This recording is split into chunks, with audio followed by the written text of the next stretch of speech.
안녕하세요. 대기업에서 자동차 산업과 2차 전지를 심도 있게 분석해서 전달해드리는 한중입니다. 자, 오늘 제이오 함께 보도록 할 건데, 제이오가 최근에 고점을 쌍봉을 기록한 이후에 다시 한번 하락세를 보이고 있습니다. 물론 지수 영향이 크게 좀 작용할 수 있는 부분이긴 하지만 현재 재료 부각이 또 안 되고 있는 부분도 분명히 존재합니다. 뭐 전방산업 부진으로 인해서 2차전지 관련주들도 대부분 수급적인 부분이 들어오지 않고 있는 상황이기 때문에 매수세가 유입이 되지 않는 상황에서 호가가 얇아진 상태에서 지수가 조정이 나오다 보니까 제이오도 주가 조정이 나올 수밖에 없는 그런 흐름들이 지금 나오고 있는데, 앞으로 우리가 어떤 부분을 봐야 하는지, 그리고 상승 모멘텀은 남았는지를 좀 체크를 해봐야겠죠. 그래서 오늘의 제가 가져온 제목은 상승 모멘텀은 이제부터 시작이다 라는 제목을 가지고 왔습니다. 24년 내에 이 CNT 관련 이슈에 대해서 주목을 좀 해봐야 된다라고 말씀을 드렸는데, 24년 내에 왜 이 CNT 관련해서 이슈가 나오는지를 제가 오늘 말씀을 드려볼 겁니다. 그래서 그 부분 집중해서 좀 시청을 하신 다음에 여러분들의 투자 전략에 좀 도움이 되시길 바라면서, 오늘 제가 항상 영상을 촬영하면은 진행하는 데일리 당일 이 기술적 분석과 그리고 수급적인 측면까지 오늘 말씀을 좀 드려보면서 제이오 설명 한번 드려볼 거니까요. 여러분들 천천히 시청을 해주시고 영상이 도움이 되셨다라고 한다면은 영상 좋아요 한 번씩 부탁드리도록 하겠습니다. 자, 그럼 본격적으로 제이오 함께 보도록 하겠습니다. 자, 먼저 이슈 체크하기 전에 제이오 차트 먼저 한번 보고 이슈를 살펴보도록 할게요. 자, 차트를 살펴보시면 아시겠지만 기존에 있었던 돌파를 좀 해줬어야 하는 가격대를 돌파를 하지 못하고 상봉을 형성을 한 이후에 주가 하락이 나오고 있는 상황입니다. 그래서 현재 아직까지는 하락할 수 있는 가격대는 좀 남아있는 상황이긴 해요. 이전에 있었던 이 매물대 하단 구간까지도 열려있는 상황이기 때문에 이 부분을 이탈을 하는지, 이 매물대 상단에 위치해 있는 이 주가를 지금 이탈을 하는지를 좀 먼저 체크를 해봐야 될 것 같아요. 해당 가격대를 이탈을 하게 되면은 이 매물대 하단까지도 열리게 되니까 이 부분 또 이탈을 하는지 우리가 좀 지켜봐야 될 부분이긴 하겠죠. 그래서 아직까지는 저점을 좀 이어가고 있는 상황이기 때문에 해당 추세만 사실 이탈하지 않는다고 한다면은 저점은 높여가고, 그리고 고점은 계속해서 돌파 시도가 나오는 그런 모습들이 나오게 될 겁니다. 그래서 그 움직임들은 우리가 체크를 좀 해보면서 과연 방향성을 상방으로 가져갈지 하방으로 가져갈지를 체크를 해봐야겠죠. 그래서 그 과정 속에서 나올 수 있는 이슈들을 같이 체크를 해보도록 할 겁니다. 자, 이슈를 어떤 거를 체크를 할 거냐면은, 결국에는 이 CNT까지 오기까지의 이 빌드업이 항상 필요하죠. 그래서 그거를 우리가 함께 보도록 할 겁니다. 자, 먼저 제가 가져온 기사 스크래트를 좀 보면서 첫 번째로 좀 말씀을 드려보도록 할게요. 자, 일단 기사 내용을 먼저 살펴볼게요. 이 소비자가 가장 원하는 건 충전 속도다라고 이제 얘기가 나오고 있는데, 사실 좀 눈치가 좀 빠르신 분들은 이 충전 속도가 나오자마자 그거 얘기하려고 하는구나 라고 생각을 하실 수가 있어요. 근데 모르시는 분들을 위해서 한번 자세하게 설명을 드릴 거니까 천천히 기다려 주시면 좋을 것 같습니다. 자, 이 국내 배터리 회사인 이 삼성 SDI가 올해 초에 글로벌 컨설팅 회사인 이 주요 국가 전기차 소비자들의 우려사항과 그리고 관련한 설문조사를 진행을 했는데, 뜻밖의 결과를 가지고 왔죠.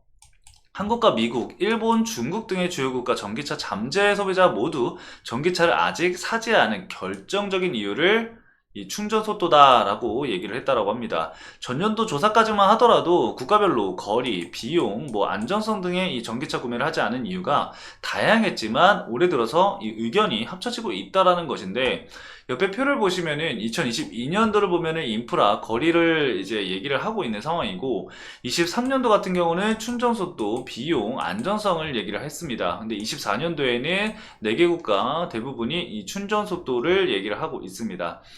결과적으로 사실 이 충전 속도가 나오기 위해서는 중요한 부분들이 존재하죠. 그건 잠시 뒤에 말씀을 드릴게요.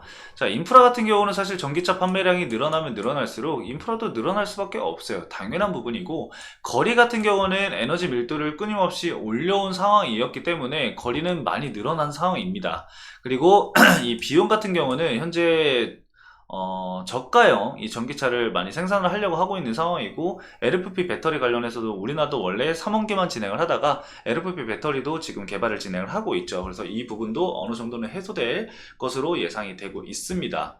자, 그동안 배터리 업계는 이 주행거리, 방금 말씀드렸던 이 거리, 주행거리 향상을 위해서 양극재의 이 니켈 함량을 높이는 방법을 사용을 해 왔었는데, 하지만 이 양극재 소재 변화를 통해서 이 배터리 성능 향상은 이제 한계에 달하고 있다라고 얘기가 많이 나오고 있습니다.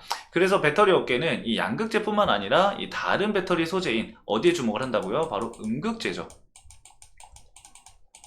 이 음극재보다 리튬 이온을 많이 저장할 수 있는 기술 개발에 좀 집중을 하고 있습니다. 이 충전 속도도 음극재의 영향이 가장 크죠. 이 음극재를 기술 개발을 하면 할수록 이 충전 속도도 올라간다라는 부분을 우리가 알아야 합니다. 그래서 현재 이 일환으로 해서 음극재의 새로운 소재인 이 실리콘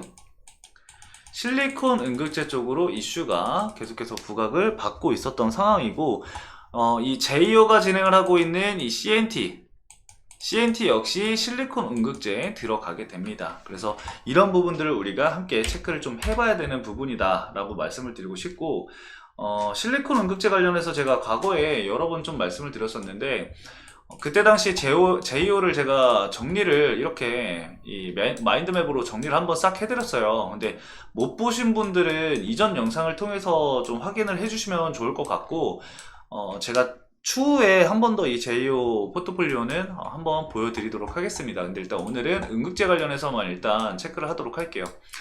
자, 음극재 소재를 먼저 살펴보면은 사실 먼저 흑연이었죠. 이 천연 흑연이라던가 인조 흑연이라던가 이런 흑연재를 사용을 했었는데, 지금은 이 실리콘 음극재를 많이 개발을 진행을 하고 있습니다. 이 실리콘 음극재도 장단점은 존재합니다. 장점 같은 경우는 이 흑연을 사용하지 않고 실리콘을 사용을 해야 될 만한 그런 이유가 있어야겠죠. 그 이유를 좀 살펴보면은, 흑연은 탄소 원자 6개당 리튬이온 1개가 저장이 되는데, 실리콘은 이 원자 4개당 리튬이온 15개를 저장을 할 수가 있습니다. 그렇게 된 결과 음극할 물질 부피를 줄일 수가 있기 때문에 보다 많은 양극재 용량을 증가시켜서 에너지 밀도를 향상시킬 수가 있죠. 이거는 거리를 증가하는 데도 도움이 된다라는 뜻입니다. 이 실리콘 음극재의 단위 에너지 용량은 흑연보다 약 10배가량 높고요. 이 실리콘 음극재는 흑연계 음극재보다 고용량, 고출력 성능을 지녔다는 의미이고요. 그에 따라 이 배터리의 주행거리를 혁신적으로 늘릴 수가 있습니다. 이거는 제가 방금 말씀드렸던 부분이고, 이에 따라서 충전 시간 또한 짧아질 수밖에 없겠죠. 그리고 배터리 급속 충전 설계도 쉬워지고요. 친환경 소재이면서 지구상에 풍부하게 존재하기 때문에 경제적인 소재다라는 게 일단은 장점입니다. 자, 그러면 단점이 무엇이냐?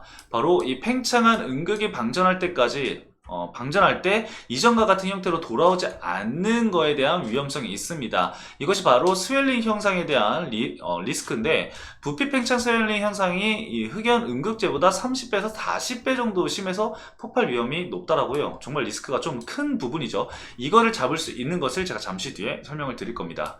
자, 실리콘 음극재는 배터리 충전 시 4배가량 팽창함, 그리고 이 충방전을 계속하면서 팽창과 수축이 반복이 되면서 결국 균열이 발생하고, 그렇게 되면 배터리를 더 이상 쓸 수 없게 되겠죠. 이거는 수명이 짧다라는 겁니다. 좋지 않은 얘기죠. 그리고 이제 실리콘 음극재는 기존 흑연과 비교해서 이 초기 쿨롱 효과가 좋지 못합니다. 흑연 같은 경우는 초기 쿨롱 효과가 90% 정도인데, 실리콘 음극재는 한 70%에서 80% 정도 머물러 있다라고 보시면 됩니다. 자, 그러면 이 단점들을 어떻게 개선해 나아갈 것이냐? 바로 이러한 단점을 보완하기 위해서 코팅을 하거나 아니면은 첨가물을 넣게 되는데, 이 과정에서는 가격이 살짝 높아지게 됩니다. 자, 이 스웰링 현상을 줄이기 위해서 여기서 이제 나오죠. 바로 탄소 나노튜브입니다. CNT 소재의 도전제를 함께 사용을 하게 됩니다. 도전제는 이 양극재나 이 음극재에 함께 사용을 해서 전자의 흐름을 촉진시키는 역할을 하게 되는데, 특히 CNT 도전제를 실리콘 음극재에 첨가하면 이 팽창 현상이 어느 정도 막을 수 있습니다. 방금 말씀드렸었던 스웰링 현상을 막을 수 있다라는 거죠.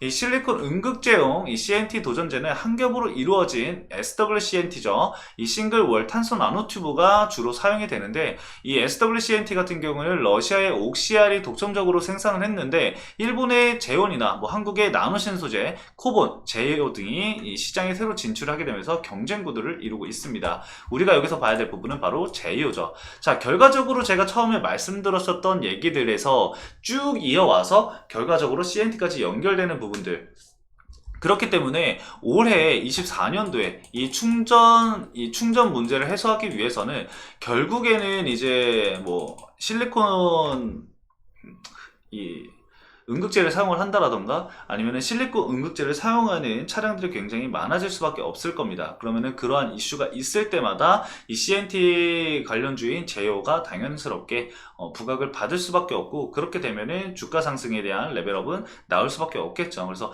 다만 이 시기가 언제쯤 나올 것이냐, 그 타이밍을 우리가 봐야 되는데, 그거는 이제 차트를 보면서 우리가 기술적인 부분들을 체크해 나아가야 될 부분이다 라고 결론을 내릴 수가 있을 것 같습니다. 그래서 저점을 높여가는 시점들을 우리가 지켜보는 이 구간을 어떻게 봐야 되느냐, 제가 방금 말씀드렸었던 이 저점 구간에서의 추세 이탈이 나오지 않는 선, 즉 현재로서는 제가 말씀드렸었던 이 매물대 사이에서 지지를 받는 것이 가장 베스트겠죠. 그래서 지지를 받고 기술적 반등이 나오는 시점에서 저항 구간을 과연 돌파를 해줄 수가 있을지, 그 부분을 체크를 해주는 게 가장 중요하겠습니다. 그래서 단기적인 부분보다는 중장기적으로 보면서 체크를 해야 되는 부분이다 라고 말씀을 드릴 수가 있을 것 같습니다.